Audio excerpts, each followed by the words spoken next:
Благодарам, подпредседателе, почитувани колешки колеги пратеници, заменик министер за финансии, почитувана македонска јавност.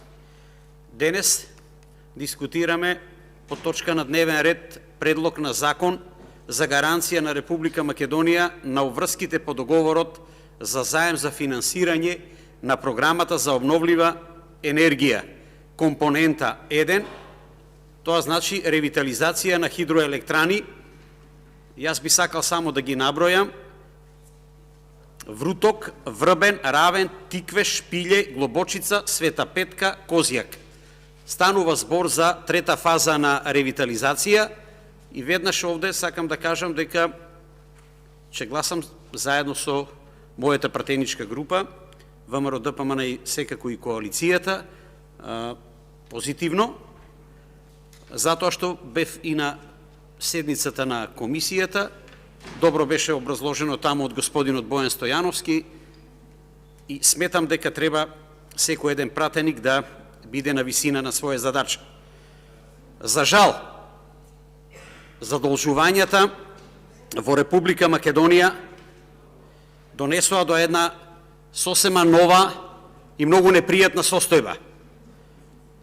Она што го спомна колегата Бојан Стојановски за самата компанија каде што раководи Васко Ковачевски е најдобриот одраз и слика и прилика да од една профитабилна компанија да наследиш таква профитабилна компанија, а сега да ја задолжиш и во моментот долго да изнесува 40 милиони евра. Јас би сакал да продолжам на тема задолжувања, користејќи колумната на господинот Александар Николовски, во кое што тој оцени дека е душманско задолжувањето кон на Република Македонија и нејзините граѓани. И на овој начин државата единствено се движи кон банкрот и ќе дојде еден ден, поблиску или подалеку од денес, кога ќе треба да се воведе нешто што значи валутен борд или некоја така наречена принудна управа, и знам дека тоа предизвикува доза на внимание кај секој еден пратеник. За мене тоа не е сценарио кое што не може да се оствари, знаејќи го колкав е јавниот долг на крајот на декември месец, кој што изнесува 7,7 милиарди евра. Примерот со Грција е најеклатантен пример. И таму, почитувани мои, имаше енормни задолжувања на државата, се додека во даден момент државата не можеше да ги враќа кредитите. Јас посакувам Република Македонија и нејзините граѓани никој пат да не дојдат до тоа. Меѓутоа, на ваков начин, со ова темпо на задолжување, тоа не е невозможно. Реков дека во декември месец долгот изнесува 7,7 милиарди евра, што е непосредно или многу близко до таа психолошка граница од 60% од GDP. Меѓутоа, според проекцијата на Министерството за финансии, со новите задолжувања кои што треба да следат во 2023 година, овој јавен долг од 7,7 милиарди евра ќе порасне на 8,5 милиарди евра, со што фактички ќе се пробие и таа психолошка бариера. Многу е зборувано за буџетот, нема да зборам, само ќе кажам дека таа проекција на буџетски дефицит од 695 милиони евра значи дека државата многу повеќе ќе потроши отколку што може да собере.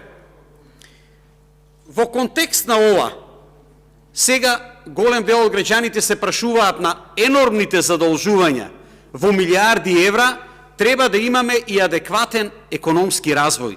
Но каде е Република Македонија според растот на бруто домашниот производ? Секако дека е на последно место од земјите во регионот. Европската банка за обнова и развој ги намали проекциите за растот на Република Македонија во 2023 година. Односно, планира или предвидува дека растот ќе изнесува 2%. А во септември месец предвидуваше 2,3%. И сега овде се поставува прашањето по што ние се разликуваме од овие проекции на Европската банка за обнова и развој. По ништо. Во сите мои дискусии, мои лични и на колегите, ние стално рековме дека растот гравитира околу 2%. А во економијата, во економската мисла стои апсолутно ништо да не работиш, само да се определиш на проста репродукција, растот ќе биде помеѓу 1 и 2%. Ете за такво ниво на инвестиции и за такво ниво на раст станува збор кога раководи владата на Социјалдемократскиот сојуз и на ДУИ. Исто така, во делот на она што значи инфлација, непосредно поврзано со сето ова е дека во декември изнесува 18,7, а и во јануари месец мислам дека е некаде околу 17%. Тоа Македонија ја става на позицијата лидер во регионот. Значи, по тоа што не треба да бидеме лидери, ние сме апсолутни лидери и таму го држиме цврсто за гарантирано прво место. Значи, тоа што е одраз на сиромаштијата на граѓаните, најдобар показател е синдикалната минимална кошница за јануари месец, некаде 50.799 денари. Подобар доказ дека цело време со оваа влада се движиме во погрешен правец, нема. 51.000 денари. И затоа го поставивме прашањето пред неколку дена колку тоа минимални плати ни треба за да може едно 4-члено семејство да колку толку нормално го преживее месецот. Исто така, деновиве актуелна беше еврообврзницата, со нели она непотпишување од страна на министерот за правда, сега се откриваат се повеќе и повеќе нови моменти. Јас само сакам да спомнам една информација од господинот Миновски, во кој што вели дека претходната еврообврзница е издадена на 450 милиони евра и во моментот, ова е многу значајно, на промена на власта, оставена на сметката биле 250 милиони евра. Еврообврзницата која што требаше да се земе, да се подигне, беше на 600 милиони евра. За крај, би сакал да потенцирам, доаѓајќи наваму, за тоа во каква состојба е државата, на автобуската станица во Скопје не пречека дојава за бомба. Дојава за бомба која што веќе стана дел од најверојатно колоритот на Република Македонија.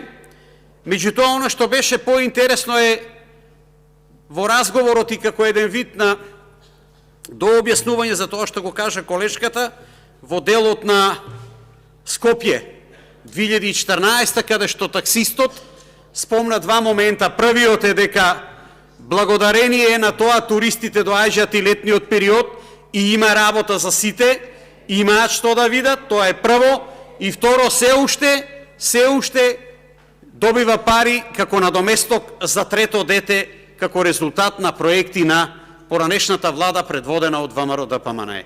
Ви благодарам.